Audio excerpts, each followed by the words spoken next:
Pambansang Awit ng Pilipinas. Kayang mag-ibig, kelas ng sinakanan, alam ng puso, sa titik mo'y buhay. Lupang hinirang, kuya ka ng magiting, sa manlulupin, di ka pasisigil, sa nagtatagtutok sa simoy at sa langit ang pagaw, ay hinatang tulang awit sa pagkayang minamahal.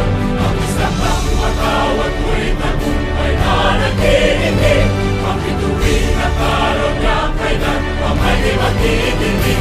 Luman ang araw ng walhaging pagsinta, buhay langit sa piling mo. Ang inigaya ng pagkay mga api, at mamatay ng dahil sa'yo.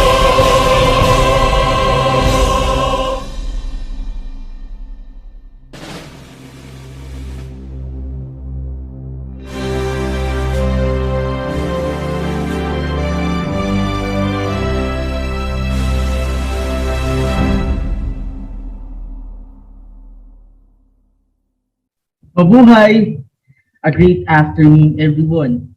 Here we are again, gathered virtually to celebrate the use of technology in connection with the new normal learning system of BPSU.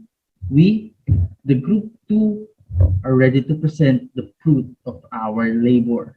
As a matter of fact, the presenters for today goes international. Yes, you heard it right. You will be hearing reports that comes from different countries around the world. Let us travel, explore, and learn, because this class is the International Business and Trade.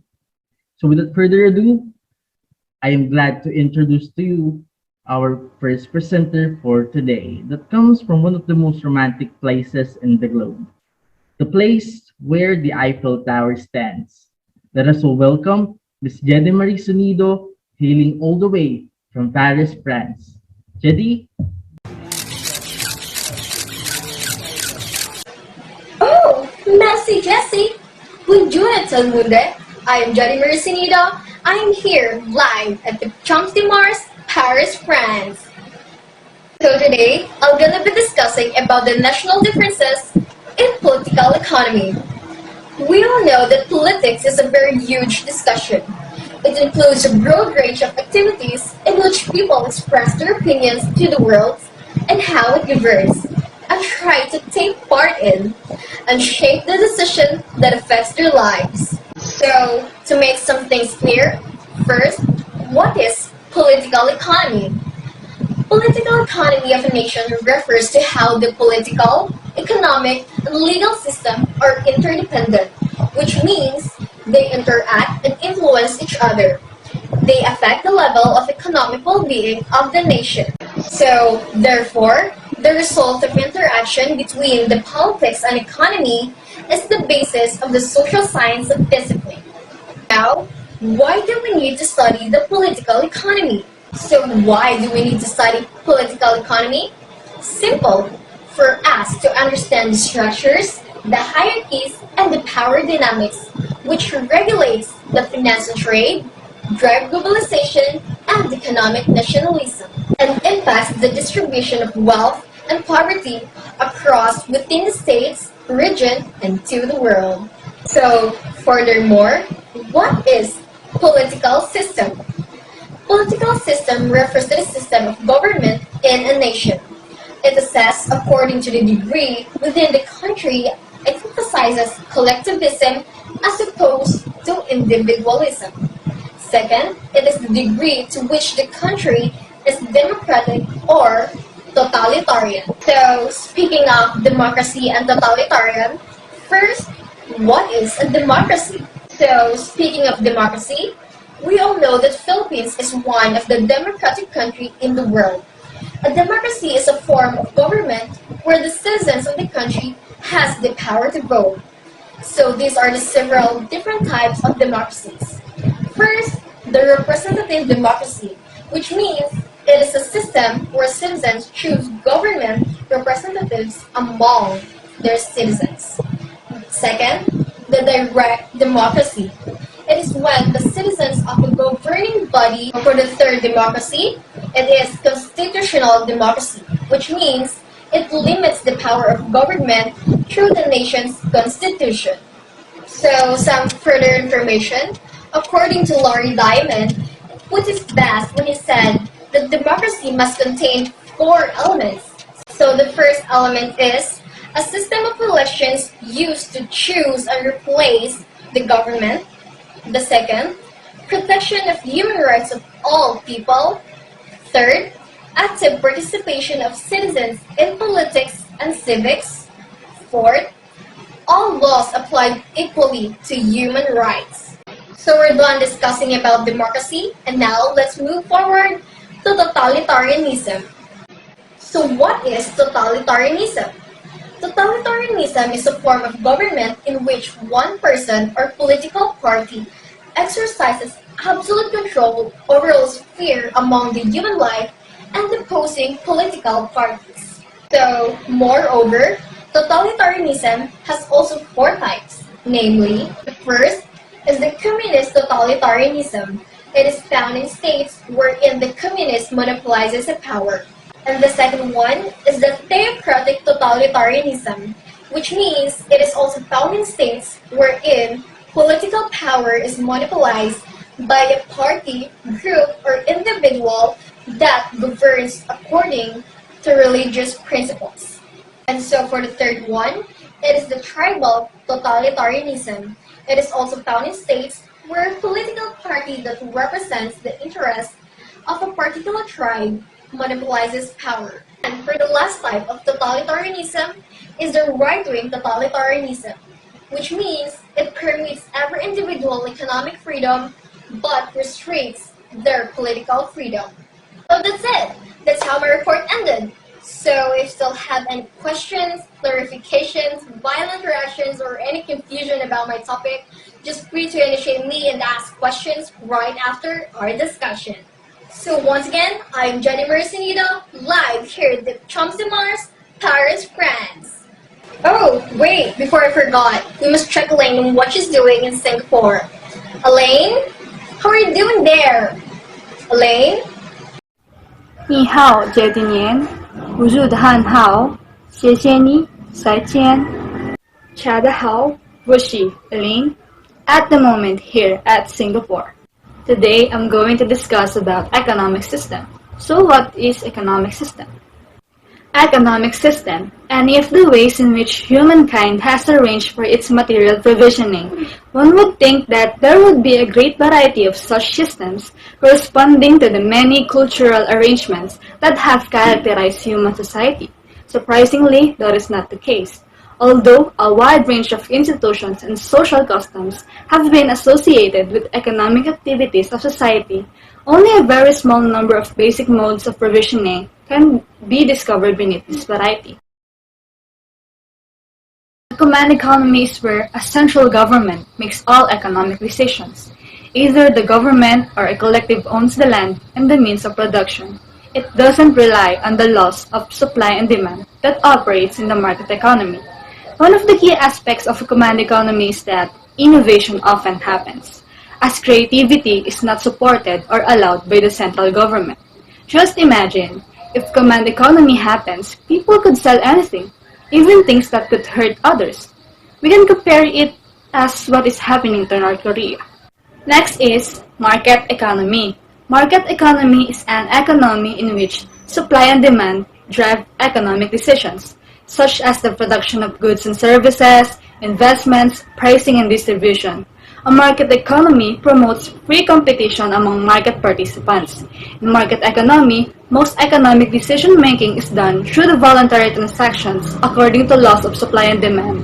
It also gives entrepreneurs the freedom to pursue profit by creating outputs that are more valuable than the inputs they use up and free to pay and go out the business either or not. Lastly, we have mixed economy. A mixed economy is an economy organized with some free market elements and some socialistic elements. which lies on the continuum somewhere between pure capitalism and pure socialism. Mixed economies socialize select industries that are deemed essential or that produce public goods. Mixed economies start from the basis of allowing private enterprise to run most businesses. Then the government intervene in certain areas of the economy, such as providing public health services like health education, waste management, and the regulation of private businesses like legal right to private property and the abuse of monopoly power. Next in line, we have Katrina from Korea. Hi, Katrina!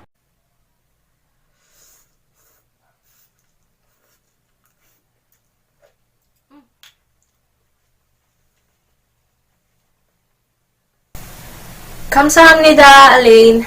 안녕하세요. Jessie Katrina입니다. 나는 한국서 오세요. 반가워요. 나는 떠난하기 위해 여기다 legal system. 시작할까? So let's start. Legal systems vary from country to country, and sometimes within a single country.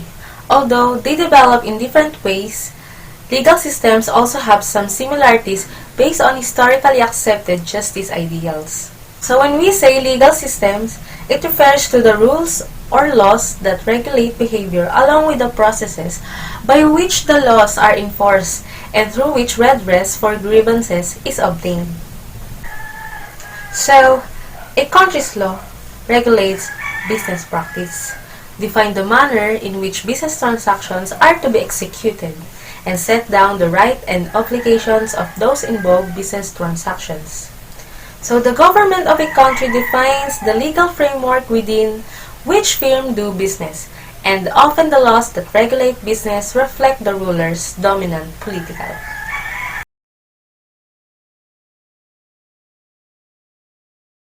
There are generally considered to be 5 legal systems in the world today. These are the civil law, common law, customary law, religious law, and mixed legal systems. So civil law systems rely on written statutes and other legal codes that are constantly updated and which establish legal procedures, punishments, and what can and cannot be brought before a court. In a civil law system, a judge merely establishes the facts of a case and applies remedies found in the codified law. Examples are murder, assault, theft, and drunken driving.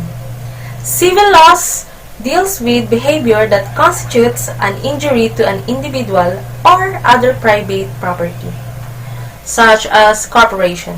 Examples are defamation, including libel and slander, breach of contract, negligence resulting in injury or death, and property damage. France and Germany are 2 examples of countries with a civil law system. Common law systems, while they often have statutes, rely more on precedent, judicial decisions that have already been made. So next is the common law. Common law is defined as a body of legal rules that have been made by judges as they issue rulings on cases, as opposed to rules and laws made by the legislature or in official statutes. An example of common law is a rule that a judge made that says that people have a duty to read contracts. The legal system in the United States is a common law system. The U.S. common law system evolved from a British tradition that spread to the North America during 17th and 18th century colonial period. Common law is also practiced in Australia, Canada, Hong Kong, India, New Zealand, and United Kingdom. Today, the U.S. operates under a dual system of both common and civil law. The courts, for example, operate under a common law. Next is the customary law systems.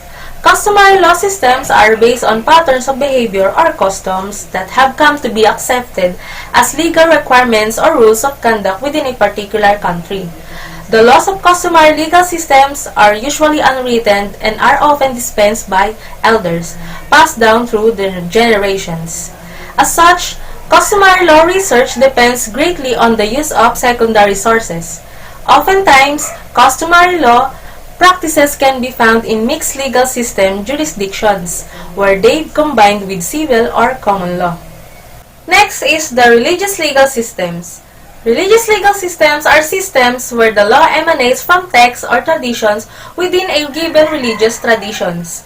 In traditional religious legal systems, criminal law is based mainly on the religious texts and interpretations of those texts. Many Islamic nations have legal systems based in whole or in part of the Quran.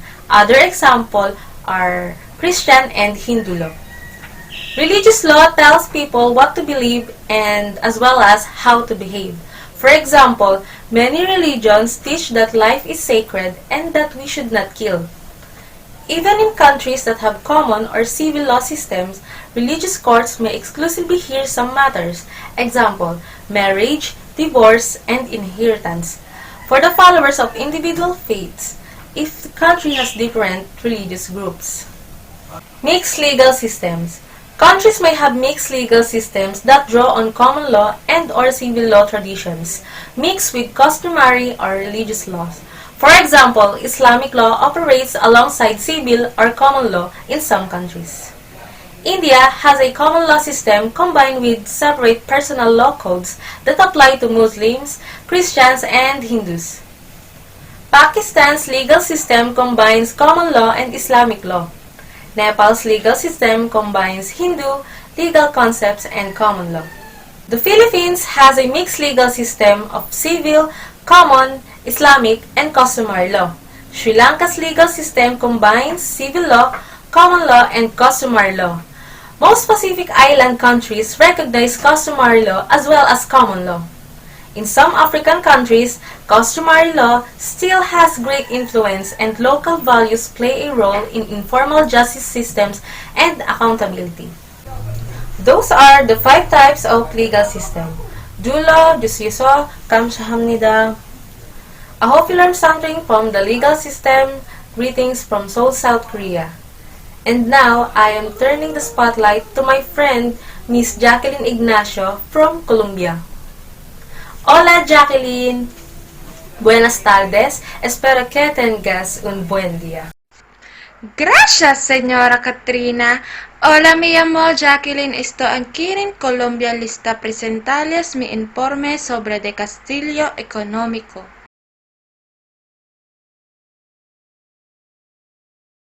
Economic development. So what is economic development? Refers to substance concrete actions of policymakers and communities that promote the standard of living and economic health for a specific area, and also to measure the welfare of human in a society. Such as actions involve multiple areas including development of human capital, regional competitiveness, environmental sustainability, social inclusion, health, safety, literacy, and other initiatives. Economic development differs from economic growth because it's not only one aspect of the process of economic development. Traditional view of economic development concern primarily with efficient least cost allocation of scarce production resources and other with the optimal growth of these resources over time, so as to produce an ever-expanding range of goods and services. New economic view for economic development to include improvements in material welfare, especially for the person with the lowest income, the eradication of mass poverty with its correlate of literacies, disease, and early deaths, changes in composition of input and output that are generally include shift in underlying structures of productions away from agriculture growth towards to industrial activities. What is economic development practitioner? Economic development plan is often led by an economic development professional, like an economic development practitioner or economic development officer.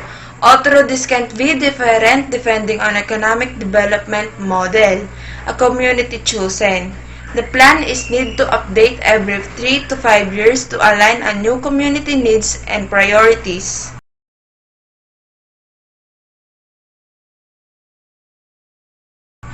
The role of economic development practitioner is to: number 1. Plan, design, and delivers economic development strategies. Number 2. Acts on important connections between public and private sectors and the community. Number 3.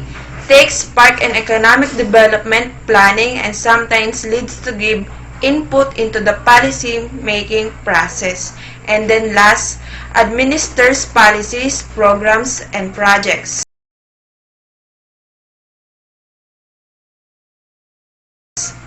There are 4 economic development strategies. First, more people in the business paying taxes. Second, getting more skilled workers living in a community. Third, creating more jobs opportunities. And then last, keeping a business while making a new one.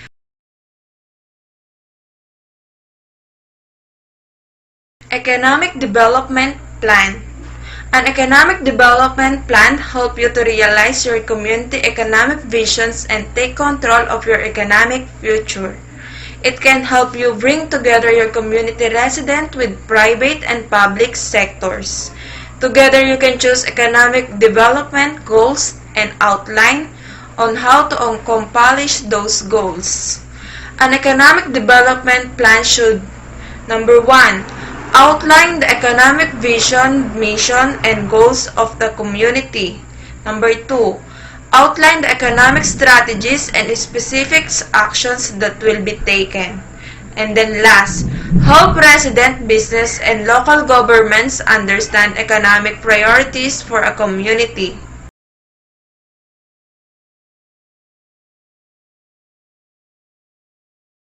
Foundation for successful economic development.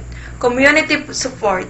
It is important to have the support to your community for everything from project plan and budget and marketing and promotions. Partnership. Partnership will help to arrange resources, build capacity, and encourage collaborations. Preparedness. Start with an economic development plan and get feedback and approval. And now let's move on to the one of important part of economic development, the economic growth. Economic growth measures the value of output of goods and services. Gross domestic product, the value of output produced within the country during a time period.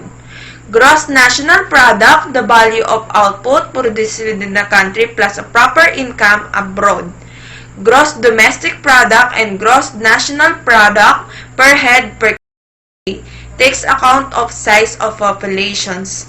Real gross domestic product and gross national product accounts from different in prices level in different country. Okay, I think that's it. I hope you can learn something about my topic. And now for the continuation of this report presentation, I will be pass the momentum to Mr. Jessie Cayabyab to discuss the topic about difference in cultures and ethics from Germany. Thank you, Sean, Ms. Ignacio. It's been Jackielyn M reached the us touchline. Or should I say, thank you, Ms. Ignacio. This is Jessica reporting from the Dutchland, Germany. So let us start. I will be discussing the effects of cultural differences in international business. The number of companies operating internationally is growing constantly. The world is opening up for foreign firms in destination and the company's business is increasing. Because of high competition, the companies operating abroad are faced with a much larger task than before.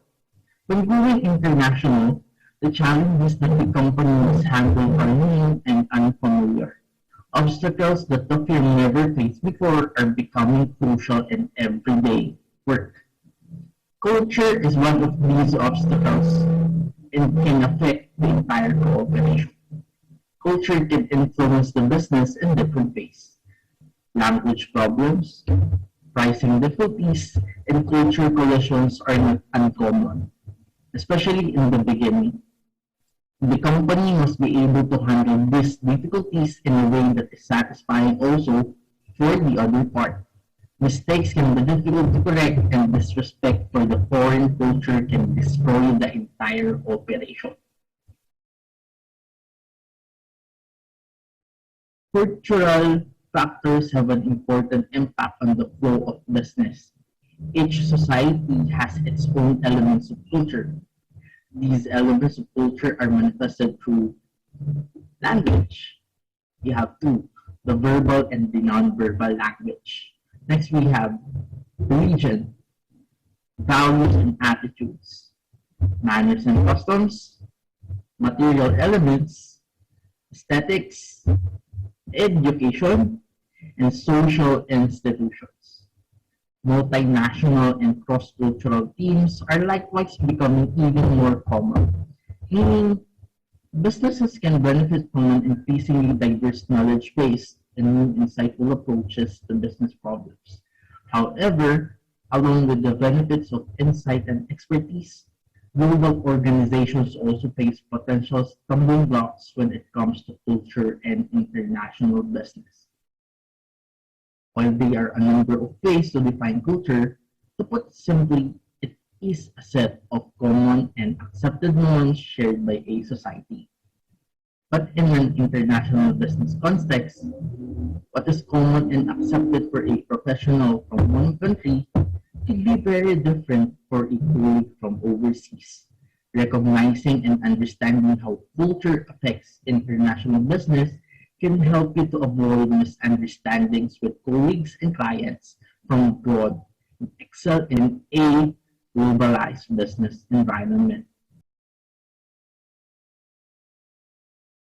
We can recognize and understand the importance of culture in these three core areas. We have communication, etiquette, and organizational hierarchy. First one, we have communication. Effective communication is essential to the success of any business venture, but is particularly critical when there is a real risk of your message getting lost in translation. In many international companies, English is the de facto language of business. But more than just the language you speak, it is how you convey your message that is important. Moreover, while fluent English may give you a professional boost globally, understanding the importance of subtle nonverbal communication between cultures can be equally crucial in international business. Remember to be perceptive to body language, and when in doubt, ask. While navigating cross-cultural communication can be a challenge, approaching cultural differences with sensitivity, openness, and curiosity can help you put everyone at ease. Next, we have workplace etiquette. Different approaches to professional communication are just one of the innumerable differences in workplace norms from around the world. For instance, the formality of address is a big consideration when dealing with colleagues and business partners from different countries. Do they prefer titles and surnames, or is being on the first name basis acceptable?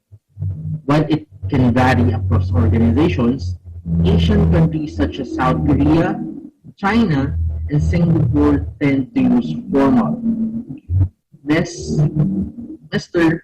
surname, while Americans and Canadians tend to use first names. When in doubt, aiming on the side of formality is generally the safest.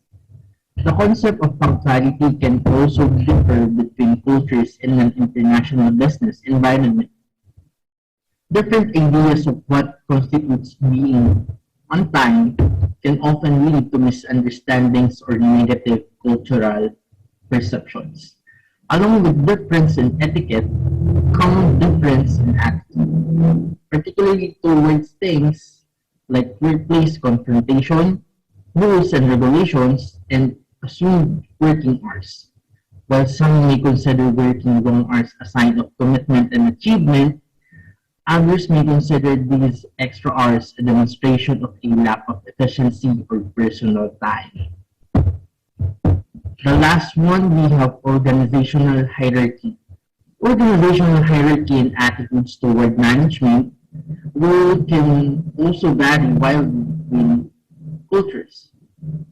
Often these attitudes can be a reflection of a country's societal values or level of society equality. For instance, a country such as Japan, which traditionally values social hierarchy, relative status, and respect for seniority, brings this approach into the workplace. This hierarchy helps to define roles and responsibilities across the organization. This also means that those in senior management positions command respect and expect a certain level of formality and difference from junior team members. However, Scandinavian countries such as Norway, which emphasize societal equality, tend to have a comparative flat organizational hierarchy. In turn, this can mean relatively informal communication and an emphasis on cooperation across the organization. When defining roles in multinational teams and diverse attitudes and expectations of organizational hierarchy, it can be easy to see why these cultural differences can present a challenge. To sum it up, differences in culture plays a big role in business, specifically in international aspect. So I guess that's it for my time. I hope you all get something from what I have discussed, and I am now giving the spotlight to our last presenter for today. She is now in the midst of the country where anime is live, and where Sakura blooms, the land of the rising sun. Please welcome Ms. Jonelyn Losa, all the way from Japan. Domo arigatou gozaimasu, Jessie-san. Konnichiwa minna. Watashi no namae wa Jonelyn desu. So now I am here to report the corporate social responsibility and corporate social sustainability. So now let's get started. First, I'd like to define what is the corporate social responsibility. So corporate social responsibility, or CSR, is a form of international private business self-regulation which aims to contribute to a societal goals of a philanthropic, activist, or charitable nature by engaging in, supporting, volunteering, or ethically oriented practices. Considered at the organizational level, CSR is generally understood as a strategic initiative that contributes to a brand's reputation. For example, here in Japan, several studies agree that Japanese firms score high in the environmental dimension relative to firms in other OECD countries. So these investors are largely institutional investors who tend to utilize international standards in terms of disclosure and government requirements. Likewise, foreign investors have facilitated the adoption of social policies, such as those around workplace diversity, that have been relatively slow to develop in Japan despite government encouragement. In sum, corporate responsibility may take on different meanings in relation to different stakeholders, between different regulatory contexts, and across different time periods. An important implication is that differences exist in both the level and the forms of corporate responsibility cross-nationally. So here are the roles of international organizations in promoting corporate social responsibility. The OECD has a very distinctive way, a consensus-based way of promoting better governments among its member countries. A consensus development at the OECD is based on soft law instruments, meaning non-binding statements of values and principles. To make these soft law instruments meaningful, OECD engages in consensus-based peer reviews about how these values and principles are implemented in different national policy contexts. The instruments provide guidance for both government and corporate social responsibilities in the investment area. On the government responsibility side, the instruments express the core investment values of transparency, non-discrimination between foreign and domestic investors, and investment protection. On the corporate social responsibility side, the OECD guidelines for multinational enterprises provide guidance for international business. It is a comprehensive code of conduct that covers such as areas as environmental management, human rights, anti-corruption, and supply chain management. The OECD guidelines implementation procedures involve a distinctive and unique combination of voluntary and binding elements. Observance by business of the guidelines is voluntary, but the OECD governments assign a binding commitment to promote the principles of the guidelines among multinational enterprises operating in or from their territories.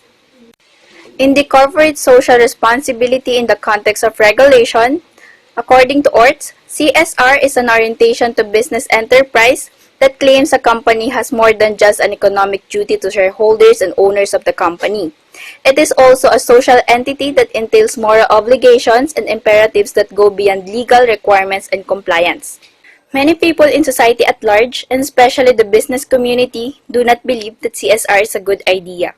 For example, ORTS noted that Milton Friedman is famous for saying that we should not have CSR because the constraints should be given to the government. So a company should maximize profits as much as it can, and the law should provide it with the constraint. The proponents of this view of the CSR dispute that there is a tension between economic arguments about the need for businesses, especially public corporations, just to focus on the bottom line, namely shareholder value. On the other hand, there are ethical arguments, and every particular company needs to identify its ethical obligations that are either going to be constraining on a part of its definition of a business. That ends our presentation for this afternoon. We hope that we all learned something from this class. Our presentation just ended, but the learning still continues. This is group number 2 saying, we are all internationally competent. Till next time, everyone. Bye.